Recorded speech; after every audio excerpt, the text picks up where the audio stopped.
The Beast World Campaign, Act 1. Our adventure begins in a distant place, the Beast World. Anthropomorphic animals live across the lands, sharing tales, kingdoms, friends, and the delve. A strange entity befalls the world, the dungeon, an anomaly that appears at random and forms dungeons. Each dungeon is unique and dangerous, threatening the denizens of the world. Heroes have risen up to quell the dungeon wherever it may rear. The Dungeon Delvers. Our tale starts in the Bristle Inn, a remote tavern in the kingdom of Alamance. Here, a group of strangers cross paths in an unusual circumstance. Ignatius Sortratus, the Silver Dragon Paladin from Vigneaux, Vanya Davidian, the Marine Rogue from Arneria, Aski Ira, the Ovine Sorcerer, also from Arneria, Aspen Kovalenko, the Ursine Barbarian from Auria, Iset Nefertari, the Jackal Ranger from Vigneaux, and Sir Gabriel Grimish III, known as Vegas, the canine fighter from Alamance, and Charlotte May, the Tradewind Fox Cleric from Vigneaux. The seven strangers are minding their own business until the innkeeper's storage is suddenly overrun with a horde of skeleton warriors. Everyone springs into action, dismantling the undead before realizing that the storage of the inn has become an entrance to the dungeon. Having successfully repelled the attack, the group are convinced by a dungeoneer in the tavern by the name of Cicero to head down into the dungeon themselves. Knowing very little about one another, the group overcomes several challenges and many more undead that lurk below before confronting with and conquering the dungeon's keeper, sealing the dungeon for good. Cicero greets the party once more when they surface and tells them that they have worked well together and should consider the delve as a crew. Offering to fund them a wagon for their travels, the newly formed party agree and are given a rock-steady wagon along with Vegas's own Wind Sprinter, ran by his manager Deidre, a Servine from the Storied Histories League. Cicero also hands them over their first lead, a message from the city of Dole, written by Charlotte's husband, Samson.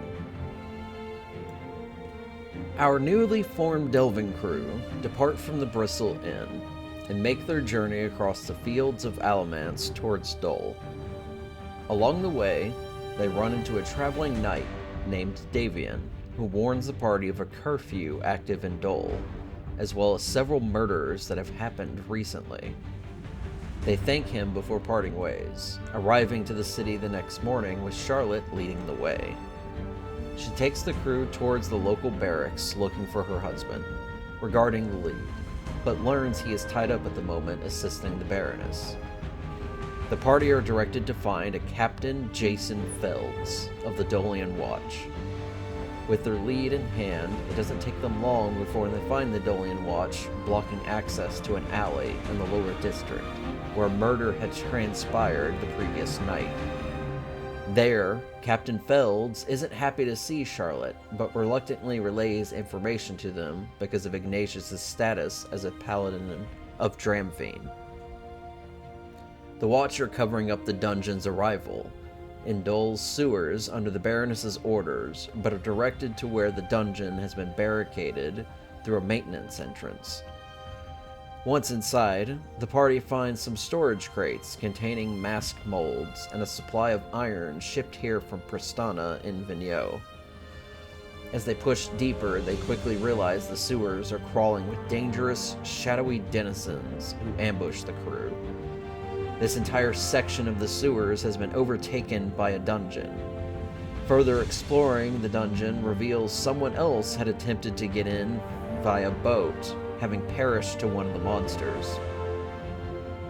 His late journal revealed that he was trying to recover the mask molds for a razor grin.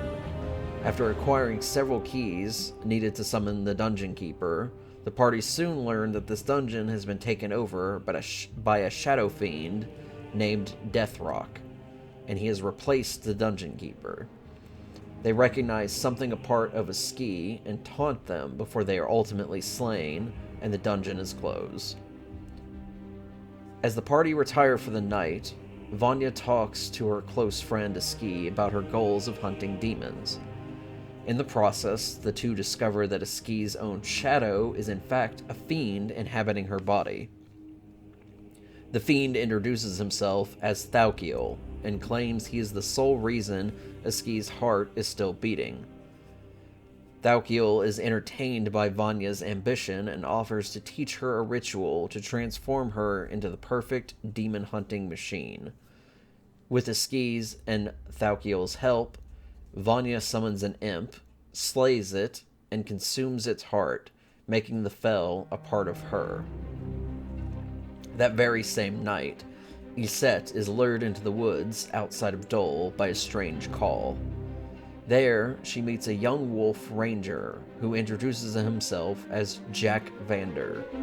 He is a part of a conclave of rangers who wield Veronet's necromantic powers against her.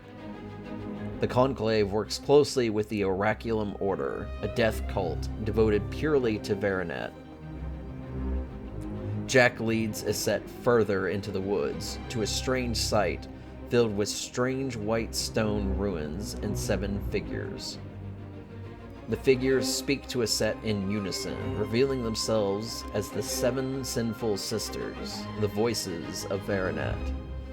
They mark Iset's quarry, an oryx that had wandered in from the dreaming, that she must slay and raise as her own minion. With Jack's help, Iset tracks down the oryx and slays the beast, channeling her newly found necromantic powers into the corpse, raising it back from the dead. Iset is welcomed by the Order for her success, but Jack warns her not to trust them. The next day, the party inform Felds that the dungeon is closed, but he is dismissive and plans to send some guards to check himself.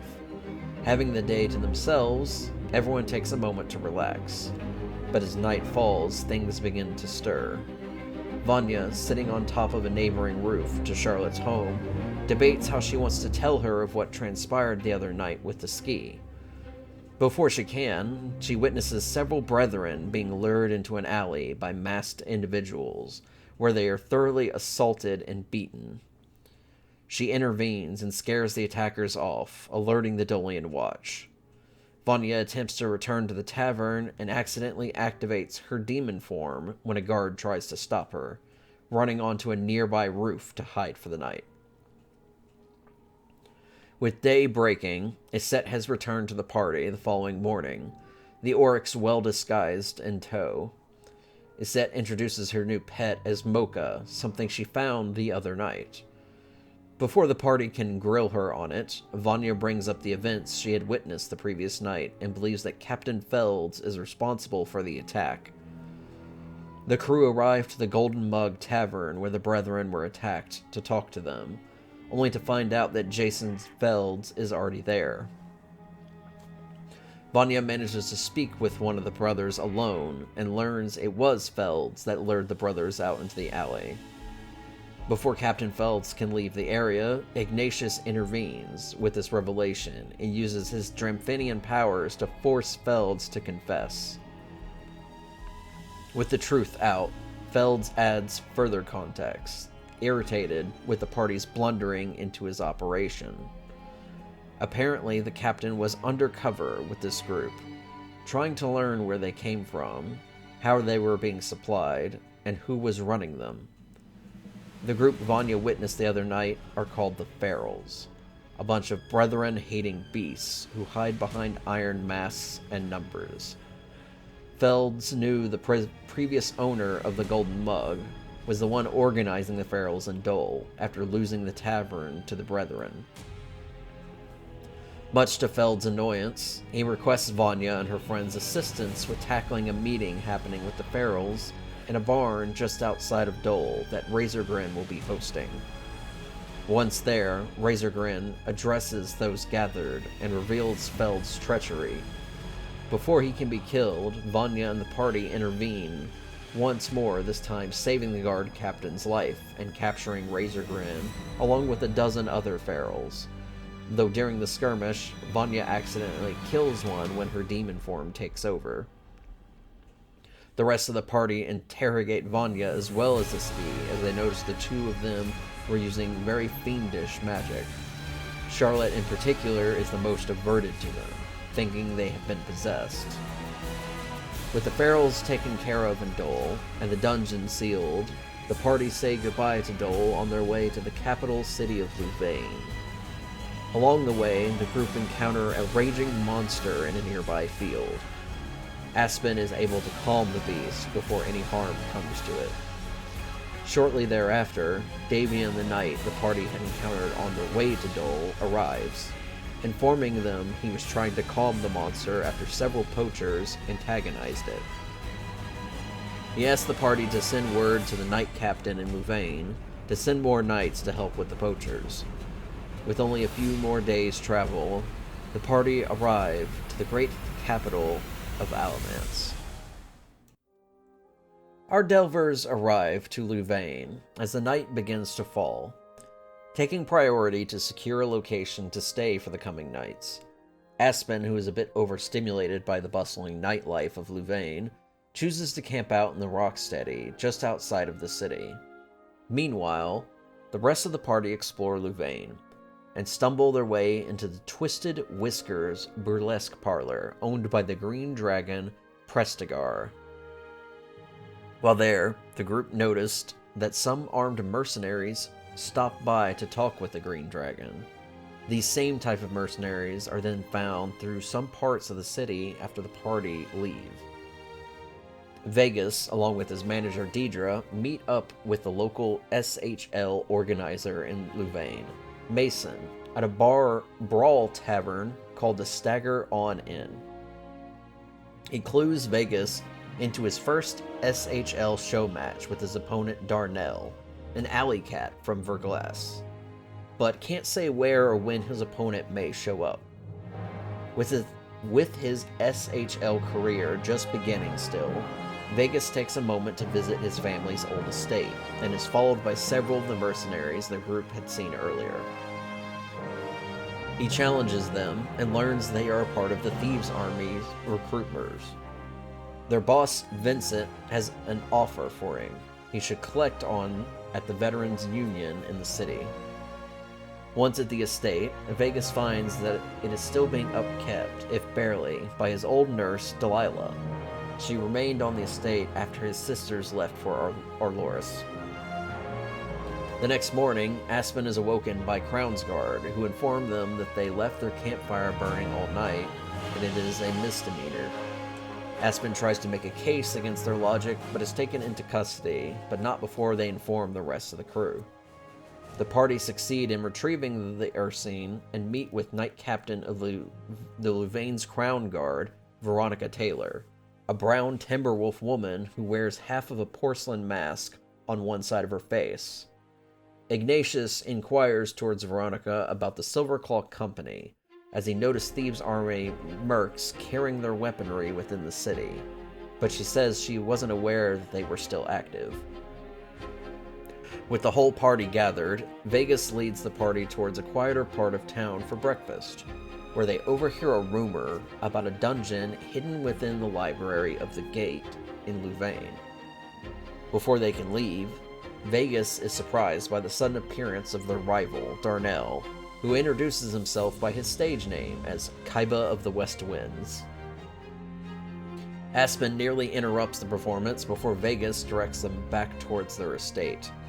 The two SHL fighters are announced by a pair of side commentators before they fight properly, with Vegas barely pulling out the win, with the match being an overall success. After a little bonding with their new SHL rival, Vegas and the rest of the party catch up with Aspen at Vegas's estate, meeting Delilah and helping her clean up the place as a quieter location for them to stay. The next morning, the crew run into their old friend Cicero and bring up the rumor of the library dungeon to them. They are then directed to meet with them at the Dungeon Decorum, a headquarters for the Dungeoneers in Louvain. Once there, Cicero explains the dungeon has existed in the library for the last 3 years, but has produced no monsters, traps, or guardians. The Dungeoneers have worked to keep its existence a secret to keep curious students from wandering in. Our Delvers are introduced to Dr. Svek Iskuga, the head archivist for the Dungeoneers in Louvain, and his mysterious jackal guest who promptly departs. Dr. Iskuga offers them a chance to explore the dungeon and hopes that they may find something. He also offers them pamphlets on his current obsession, the Traveler, an entity described by many Delvers witnessed across the Beast World as a figure that appears to be working with the dungeon or as an extension of the dungeon itself. Cicero leads our Delvers to the door, located within the archives section of the Library of the Gate, and tells them they have roughly 4 hours to explore. The door leads them through a long, dark tunnel that opens up into crumbling ruins and a vast sea of stars. The only thing of note the party find is a monolith covered in a faint pink force field that they are unable to interact with. While most of the party is distracted by the pillar, Charlotte notices a faint glowing box on the ground and picks it up. Her vision is pulled to darkness as she sees a distant place, a carnival in the woods. The carnival distorts over time, with the carnies becoming monsters. A horrible jester-faced mask staring at her as a voice enters into her head. Hecna is dead. Angela's not here. Time's up. Once her vision returns, her and the rest of the crew notice the lattice protecting the monolith fades, and a large spectral creature emerges and attacks them.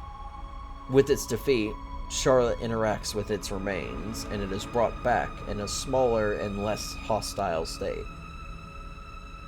The entity reveals itself to be a construct called the Astral Path, a guardian created to protect the Absolute Veil, the invisible barrier that protects the Beast World and its surrounding worlds. It was damaged and put into stasis after it was caught in a battle between Itris and an unknown foreign entity. It confirms that they are not in a dungeon at all, but the Astral Sea itself, and it must reassess the damage that has been done to the Veil. The Astral Path also takes note that Charlotte has been blessed by Itris, as she is able to sense time echoes on objects of great importance that allow her to witness past events. With their new information in tow, the crew return to Cicero and Dr. Iskuga and inform them of everything they've discovered. They are paid for their troubles and offered a dungeon lead in Lake Rheinblest and of a missing dungeon scout over in Edelstan.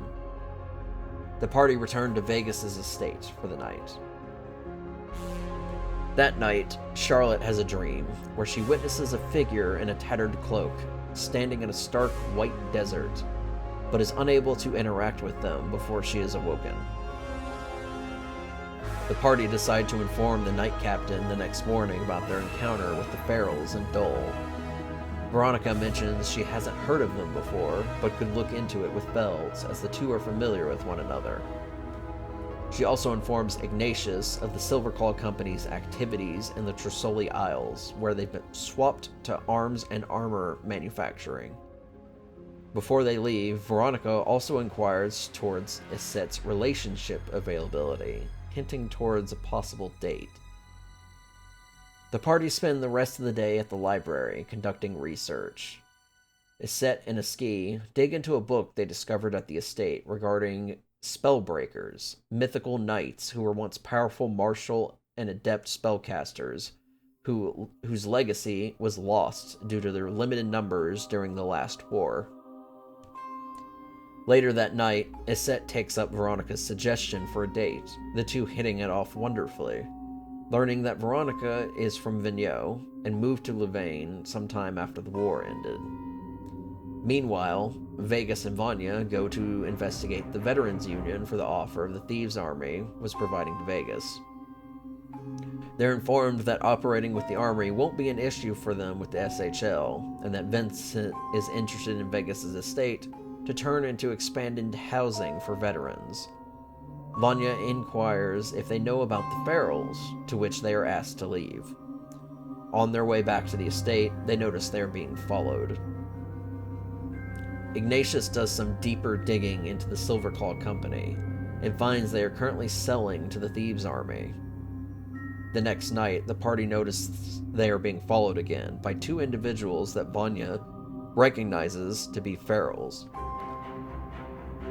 Once back at the estate, the group explore around to figure out why the Thieves' Army would be interested in the place.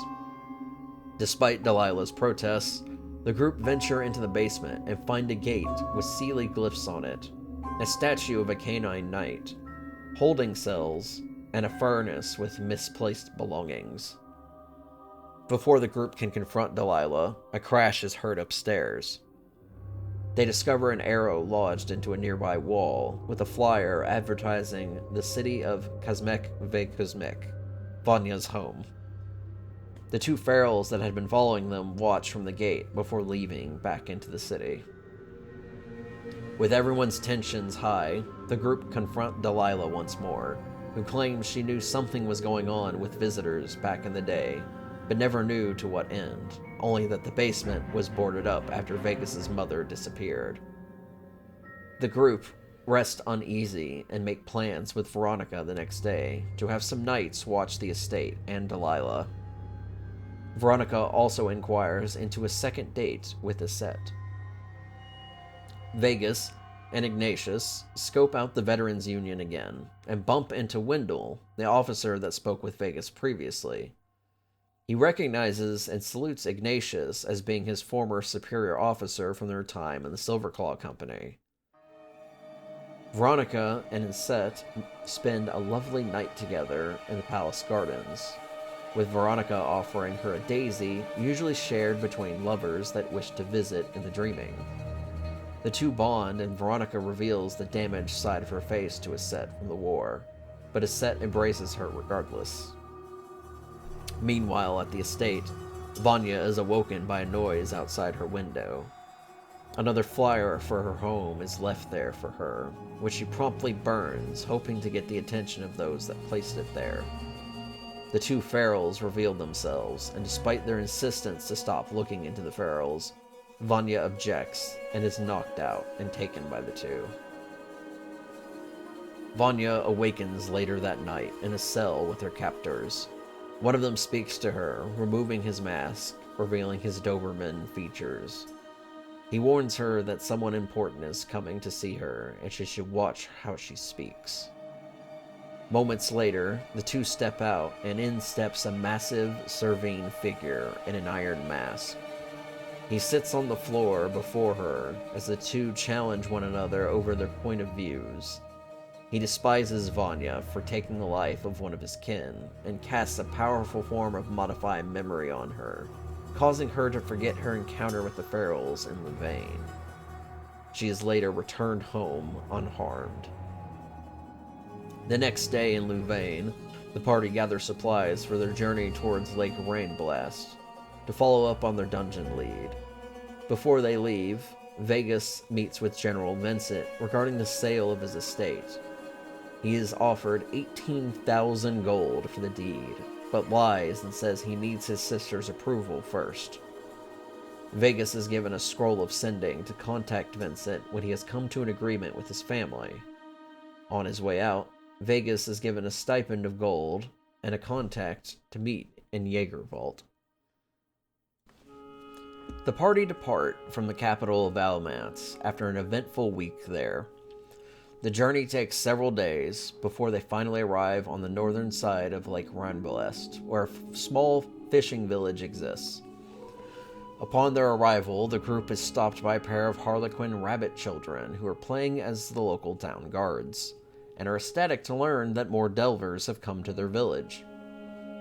Before the crew can get their bearings, An alarm begins to ring, and villagers duck into their homes as a wave of Sahuagins attack from the lake. The crew move to engage the dungeon monsters, repelling them with the aid of another delving party. When the dust settles, the group introduce themselves as the Crescent Divers.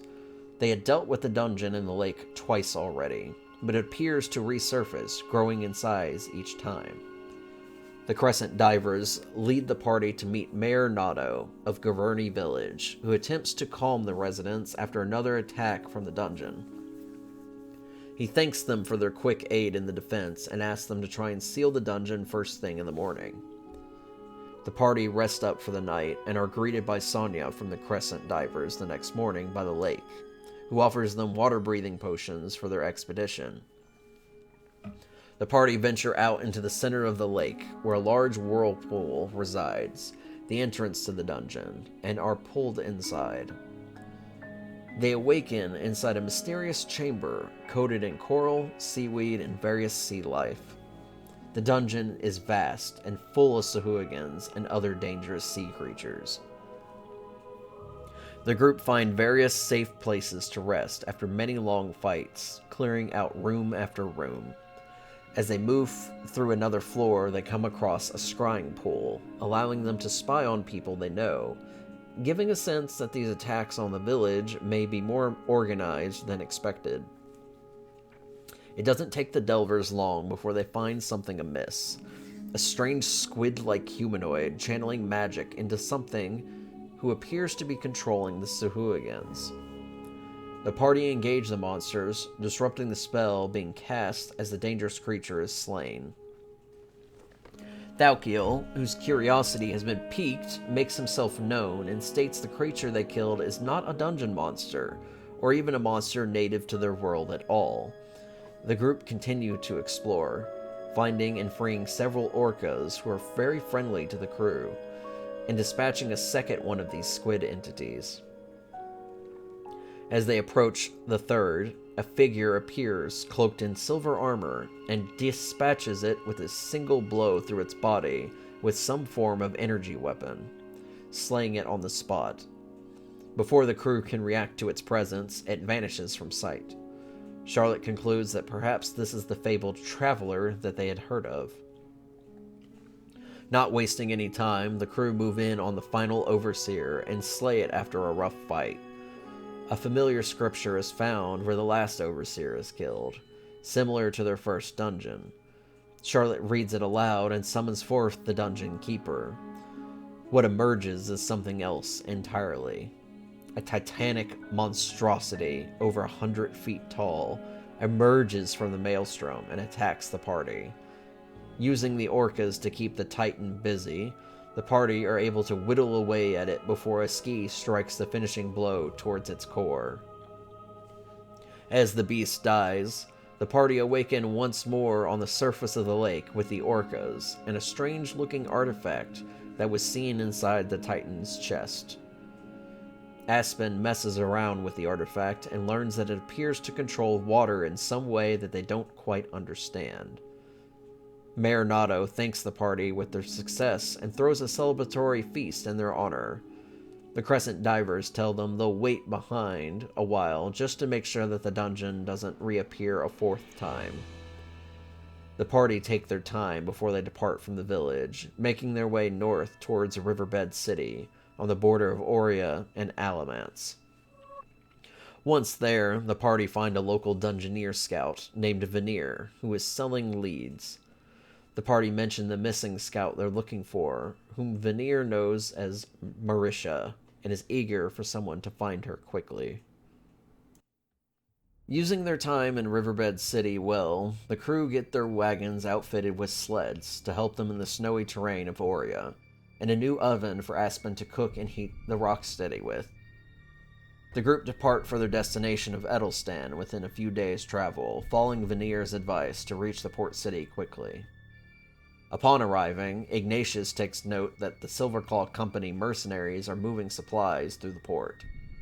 Meanwhile, Aspen learns that a local village chief, Madhu Iskar, has been telling ghost stories to the locals, trying to warn them away from the woods near his village. The party decide to seek out Madu and learns that he spoke with the missing dungeon scout and warned her away from the woods, and that there was no dungeon there, but she insisted on going anyways. Madu insists the party turn back, as no one has come back from the woods before. Regardless, the crew are adamant on searching the woods, and spend the rest of their time in the port shopping amongst the locals. There, Vanya meets Norris, a Latine inventor from Vigneaux, trying to find contract work in Auria. He sells her a wrist-mounted crossbow, small enough to be concealed on her person, and mentions he's headed towards Severport. While out shopping, Ignatius is noticed by the harbor master and mistaken as being in contact with his family still. He's informed of recent successful shipments and is hoping for a good word to be passed along towards his mother. Ignatius informs the party that this business is something he must look into, and parts ways with the crew for the time being. The next morning, the party following Madu to his village on the edge of the woods, meeting another brethren there looking into the disappearances. He introduces himself as Damien, and seems upfront with the party, and wishes to join them in their exploration. Deidre stays behind at the village with Vegas's Windsprinter, while the rest of the party pile on the Rocksteady, with Damien's own Rocksteady, and set off into the woods. The joint party venture deep into the woods for hours, finding no signs of life at all, before eventually finding a location to camp for the night. While on watch for the night, Isette takes note of a familiar bird in a nearby tree, the only animal seen since their arrival into the woods. Isette tells the party to wait as she follows the bird into the forest, eventually stumbling across her ranger companion, Jack Vander, and his undead bird.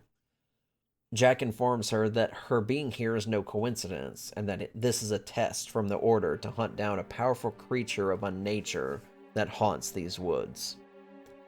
Unknown to both of them, Damien had snuck out of his wagon and followed Isette, ambushing the pair and threatening to execute Jack on the spot for being a necromancer. Jack explains the ordeal to Damien, but he is dismissed. Before either side can make a move, a low growl draws their attention, and Jack warns that it has found them. They break off back to the wagons, where a deep black fog begins to roll in, waking the others. The party try to prepare themselves as darkness takes them. Espen attempts to dispel the darkness with their drift globe, revealing a horrible mass of bones mere feet from them, watching them. The sight startles half the party, who run off into the fog, while the rest attempt to follow, only to get separated. The party find themselves truly lost, the woods covered in a thick black fog, making navigation impossibly difficult. Isette and Damien run into each other and start a fight, but hold off further as they're aware of the monster now hunting them. Esquire finds Jack, who warns her that the beast is close and that they need to hide. Unfortunately, it finds them both, and Jack attempts to hold it off while Esquire flees. Esquire then runs into Isette and Damien, and the three find a lone cabin where Marisha, the missing dungeon scout, has been hiding for the last month. Marisha mentions others have found her, but were claimed by the beast, as there's no escape from the woods.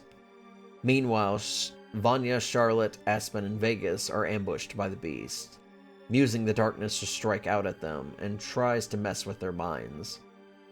They manage to drive it back for the time being. Esquire, Isette, Damien, and Marisha find the village that Esquire first took shelter at, and find Jack alive, but severely injured. The two groups manage to find one another at a crossroads, and Marisha tells them that the beast has a lair in the middle of the forest, an old mining cave. Exploring the abandoned mine, they find that while inactive, someone has kept the torches lit here. Further into the mines, the party discover a bone pit, and the beast nests as it attacks them once more.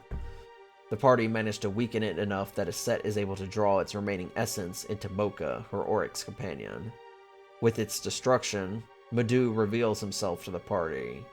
He had created the beast centuries ago to stop the Howling King's army from pushing through their homeland, and cursed the woods as a result. He attacks the party, but is ultimately killed by Vanya. The crew break the spell holding the woods in permanent fog and prepare to leave, parting ways with Jack and Damien.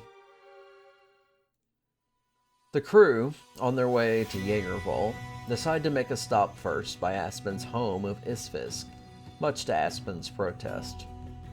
Upon their arrival to the village, they are stopped and greeted by Mariska Kovalenko, Aspen's mother.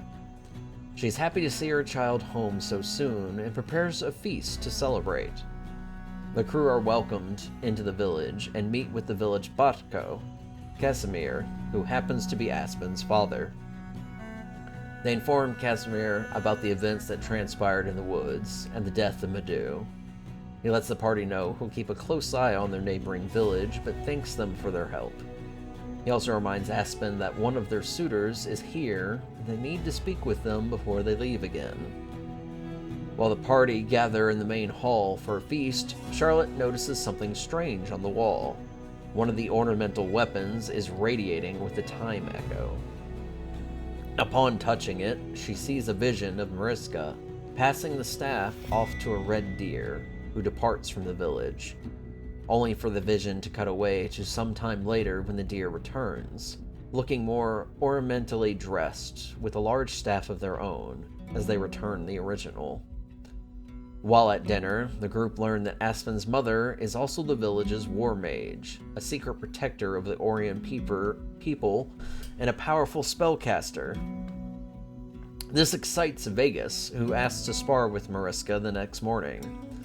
Vegas holds his own against her for some time, enough to impress Mariska, who later honors his fight with a gift, a band of red silk tied to his weapon, a sign of respect as a warrior. Sonia, Aspen's suitor, catches them at breakfast and is annoyed that they left at Isfisk with no warning, but also expresses no interest in the arranged marriage between them. She makes Aspen a deal. They take her with them to Jaegerwald, where she will ditch them. Spending some time in Isfisk before traveling several days across the Vandlig towards the mountain capital of Oria. On the last stretch of their travel near Jaegerwald, the crew come under attack by several wild mammoths who chase the wagons down and heavily damage the rocksteady in the process. The crew are able to hold them off long enough for a group of frost druids to intervene, throwing up a large barrier of ice between them. Rattled, the crew pull into the city until they feel safe enough to start making repairs between Deidre and Vanya. While conducting repairs, they're greeted by a tall red deer who introduces himself as Matteo Kalos, the war mage of Jaegerwald, and the advisor to Berendi Torsten. Aspen recognizes Matteo from his time spent in their village, and Charlotte notices he is the red deer seen in their latest vision. He welcomes the Delvers to the capital and offers to arrange a dinner with them and the Berendi, who is always eager to listen to crews traveling through his city. The crew take their first day in Jaegerwald to explore the markets, which leads Vegas to meeting with Sylvia, a possum woman who runs a small food stand in one of the tunnel market's alleys. Vegas offers to advertise her stall at his next SHL fight. The crew make their way over towards the pits, where an SHL arena has been carved into one of the cave networks. There, Vegas meets his next opponent, Ajax, a dark-skinned brethren in gladiator-style armor. He mentions that they can get the match set up for tomorrow, no problem, and is eager to see how he fights. The party regroup at the wagons and find Matteo again, who guides them to the seat of the hunt, an ivory throne overlooking the main gate of Jaegerwald, looking into the Vandlig. They are introduced to Berendi Torsten, the leader of Oria, who is a young but commanding Servine, and like Matteo, is also a war mage. The party share details of their adventure, including the recent encounters with the cult of the Black Rose through Madhu in the forest. While the news alarms the two, they are thankful for having been informed of the cult's activity. Matteo, expressing interest in their delves, offers to take the group to the Dungeoneer archives in Jaegerwald after dinner. There, they meet Casabella, the head archivist for the Halls of Acquisition. The crew drop Marisha Temple off there and showcase Vanya's book of monsters they encountered so far, including the faint picture Vegas took of the Abyssal Titan. The crew also detail the Maelstrom dungeon and how organized the attacks on the village were. Cass is unable to identify the squid creatures responsible, but Mateo does, calling them the Kathir. They acted as commanders during the Invader War. He mentions the mentions of the Traveler doesn't interest Cass, but he offers the use of their sending network to contact Dr. Iskuga about this development, since it is his obsession.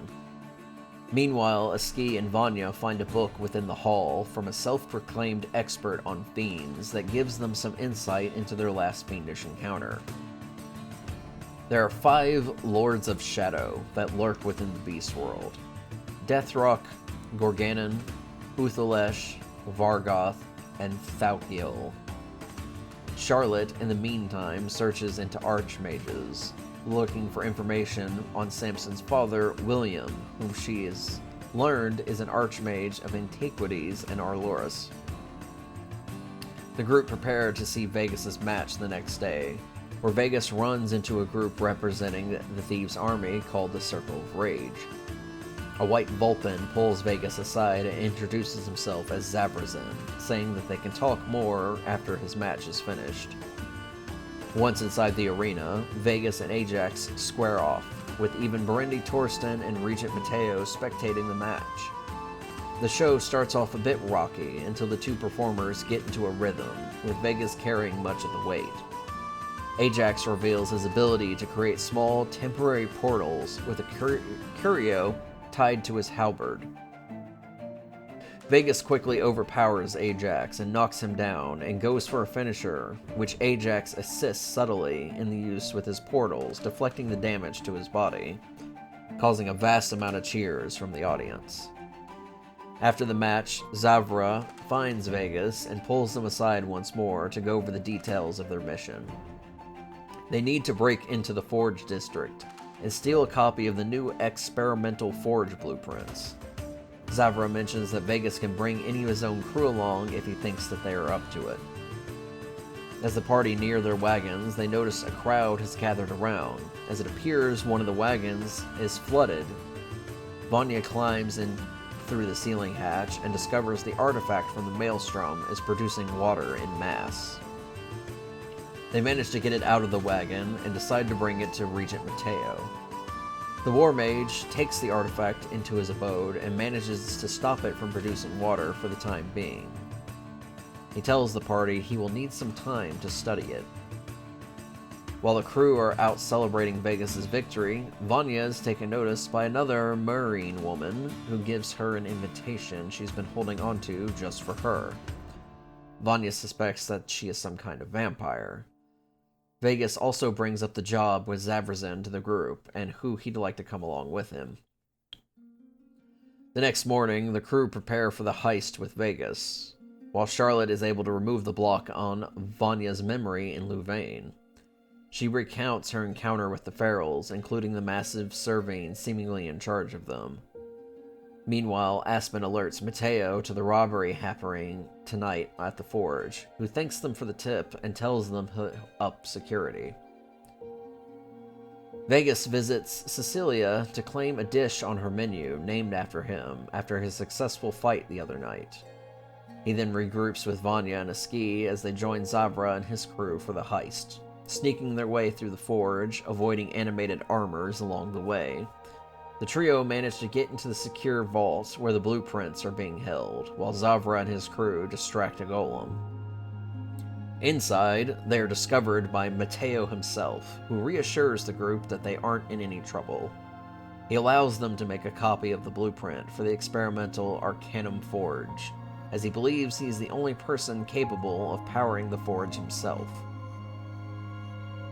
The group managed to escape the Forge unharmed and unnoticed with their copy for the Thieves' Army in hand. Zavra tells Vegas he'll be in touch before they depart.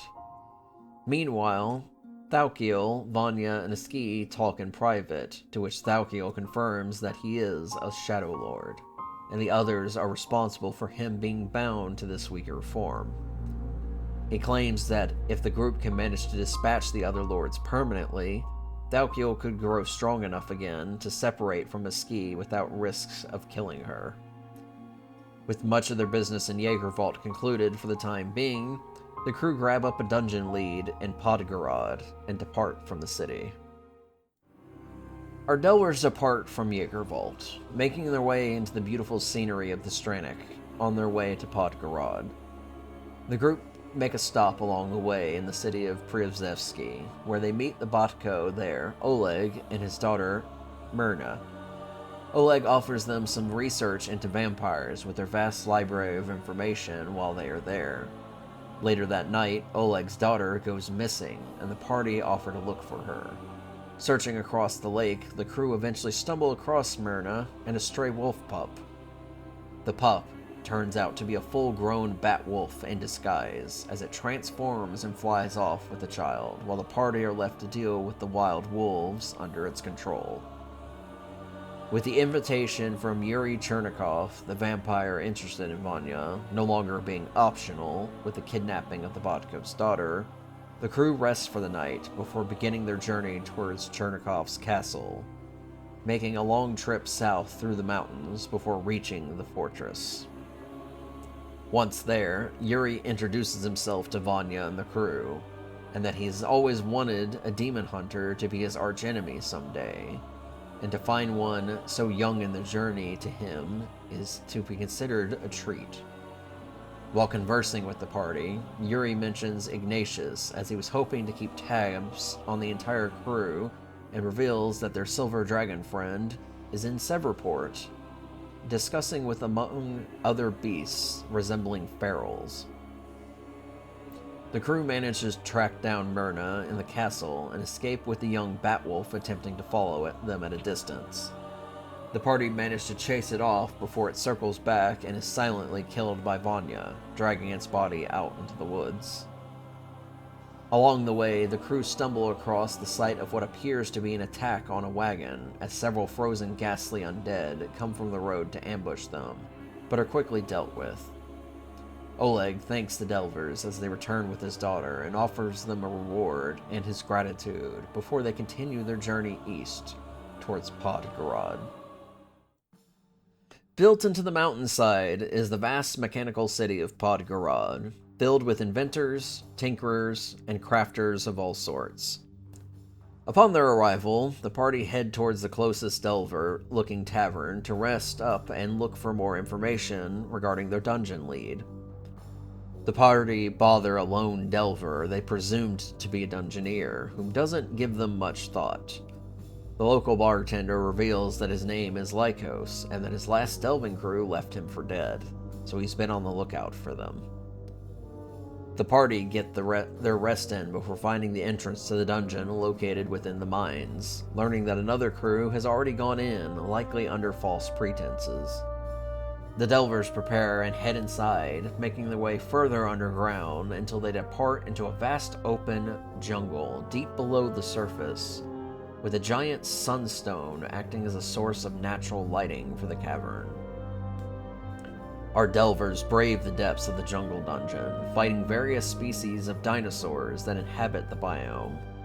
The variety of enemies provide for an interesting challenge to overcome, from the smallest creature to the more massive predators. Eventually, the party stumble across an injured jackal, missing part of his arm. He mentions his name is Marvir, and he is aware that he is in trouble, as he belongs to Lycos' crew. He mentions that the other crew members are likely dead as they got separated, and warns about a ring on his amputated arm that he believes is cursed, and drove them into their greedy betrayal against Lycos. The party continue to search the dungeon and find the remains of some of Marv's crew, as well as his arm, disposing of the ring in one of the nearby rivers. He mentions that he will follow them on their way out, but is in no condition to aid them against the dungeon keeper. Our Delvers push towards the keeper's lair and summon it forth, a massive abomination made of black tar. proving to be a heavy challenge for the party, but is ultimately defeated in the end. The party guide Marv out of the dungeon with all their loot in tow and run into Lycos on their way out, who guides Marvir to the local authorities. That night, Iset enters into the dreaming via the daisy walking spell and visits Veronica in her sleep. Veronica learns of Iset's time in Aurea and mentions that she is currently on vacation in Prestana for the time being, and hopes Iset may find her way there. Satisfied with their latest delve and the spoils they gained, the group decide to head back to Jaegervault to pay off their dungeon lead, with the plan to follow out to Severport to check on Ignatius. It takes a little over a week for the crew to reach the capital city once more and pay off their lead. Using their newly acquired wealth from the recent dungeon, both the Rio and the newly named Mammoth wagons are due for some upgrades, including a pair of ballistas for both, as well as new arms and armors for the crew themselves. The group, with some time to spare, head to visit Matteo to check on the artifact. Along the way, Vanya notices one of the Doberman twins that kidnapped her in Louvain is here and following them. Matteo greets the Delvers and updates them on what he has learned. Matteo had to pull a few strings with some jackal contacts of his to get assistance in identifying the relic, which turns out to be much older than he had anticipated, and suspect it is heavily tied to the oceans. Vanya takes this moment to tell the group and Matteo of the Feral following them in the city, including her encounter with the Grand Feral.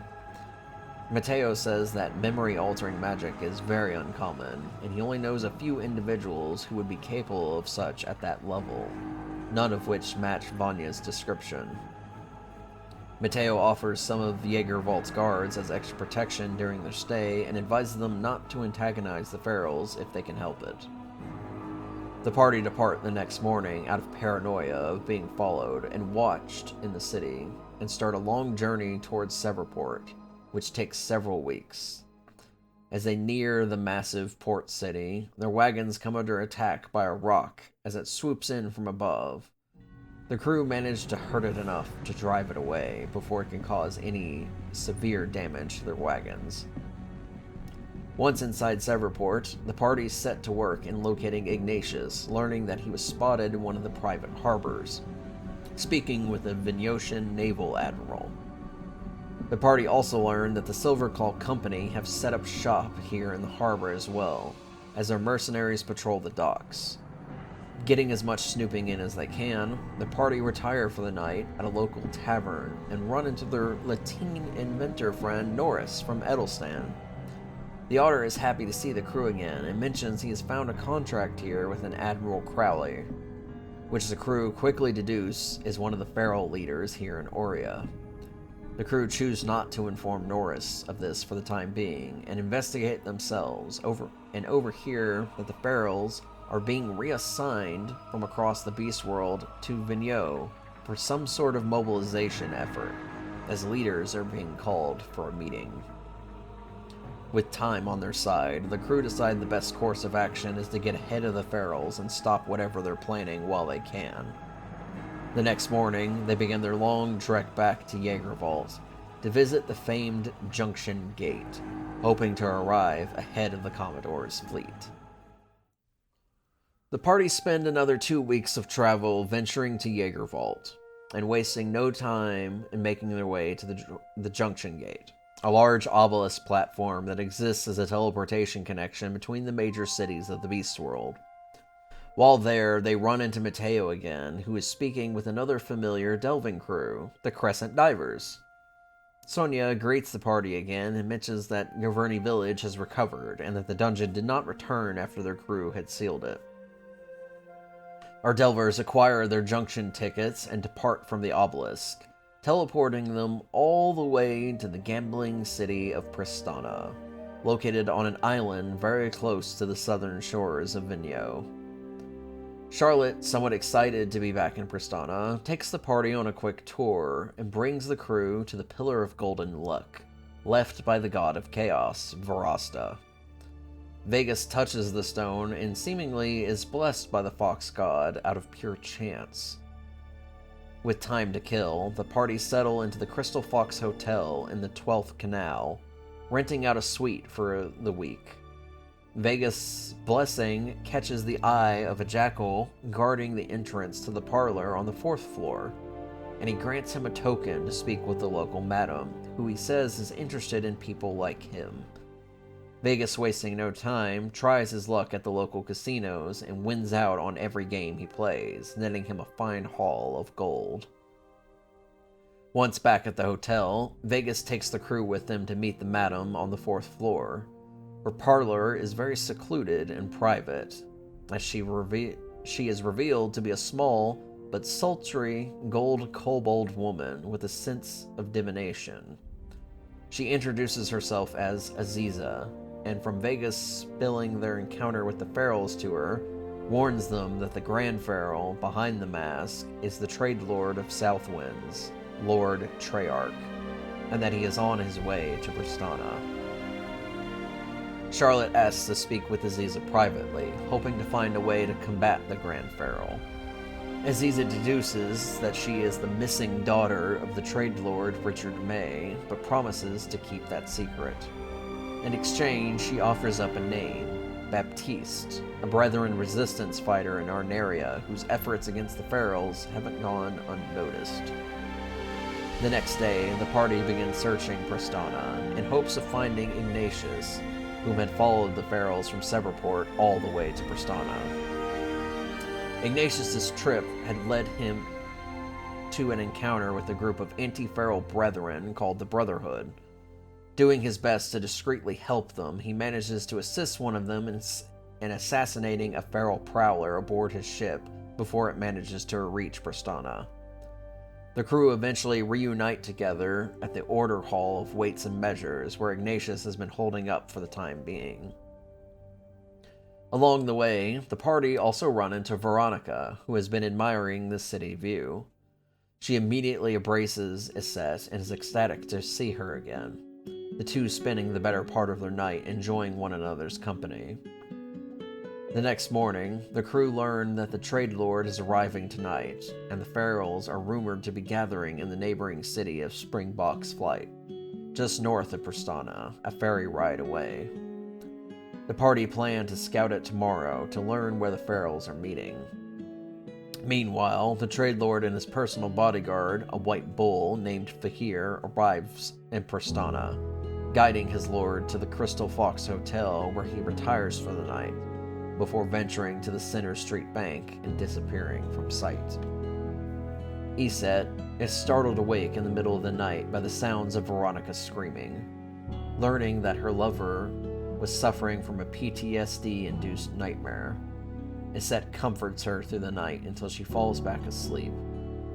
By morning, the party reconvene and depart for Springboks Flight, spending most of the day searching the city before stumbling across a decommissioned fort from the Invader War, currently flying the banners of the Thieves' Army.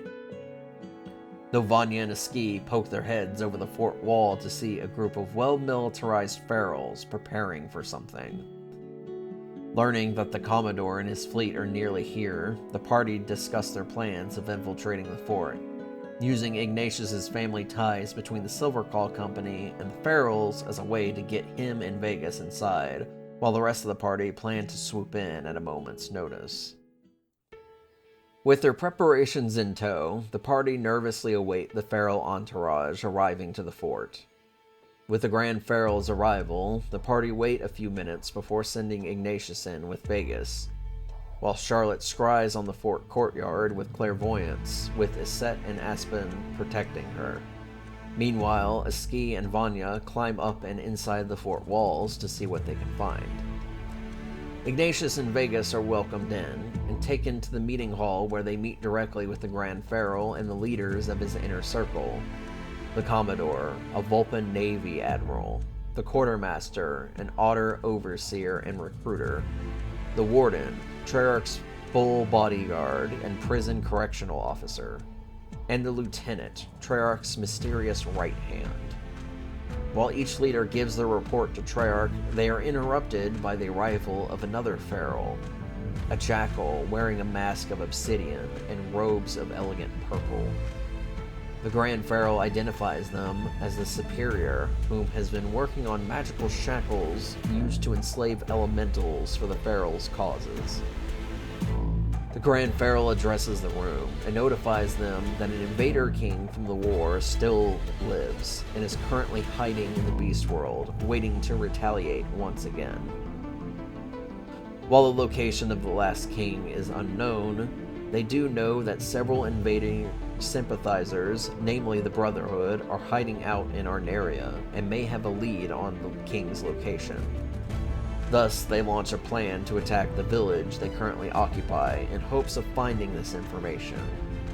The Grand Feral entrusts the launching of this operation from Portaventura to his lieutenant. On the way out from the meeting, the Grand Feral drops his act, informing Ignatius and Vegas that he is aware that the two were sent here to spy on them. Ignatius attempts to fly away with Vegas, but is grappled by magical stonework under Treyarch's control. Vegas manages to break them free as the party reconvene and flee the city. With news of an invasion into Arneria imminent, the delving crew of the Astral Pack take it upon themselves to deal with the Ferals before anyone else gets hurt. Rushing across the hills of Vigneaux towards Portaventura, the crew locate the warehouses used to supply the Feral ships and ransack the place, knocking out most of the Ferals there. They also unexpectedly come across an ally hidden among them, a Vulpan woman named Samira, who witnessed the events at the fort and has been undercover undermining the Ferals for some time now. As she leaves to get the local authorities, the crew are ambushed by the Doberman Prowler twins, Devrim and Demir. The brothers fight hard, but are separated from one another, struggling to keep pace with the party. The two are whittled down as Demir is nearly killed. Devrin steps in to save his brother, telling him to surrender as the two give in to the party, who show the brothers mercy and have them detained with the remaining Ferals. With the twins handled, all that remains is the lieutenant, the one in charge of launching the invasion forces from the docks. Despite most of their numbers being handled, the warehouse is lost. The lieutenant awaits the party at the docks, telling them to turn back, but is forced to engage them in combat. She tells her Ferals under her command not to interfere as she skillfully takes on the party, knocking many of them down repeatedly and whittling through their resources. Ignatius manages to turn the tide against her with the help of Dramfine's invincive strike, enabling the party to land heavy blows one after another. Realizing the battle is shifting out of her favor, the lieutenant turns to Isette and pleads for her life, revealing her true identity as Veronica Taylor. Isette is stunned by this revelation, and after a moment of hesitation, knocks Veronica unconscious. Weeping over this betrayal, Isette tries to understand why Veronica would do this, learning that she used to be Treyarch's pupil during the war. Veronica is taken into custody with the other Ferals, and the party are left wondering who else they can trust.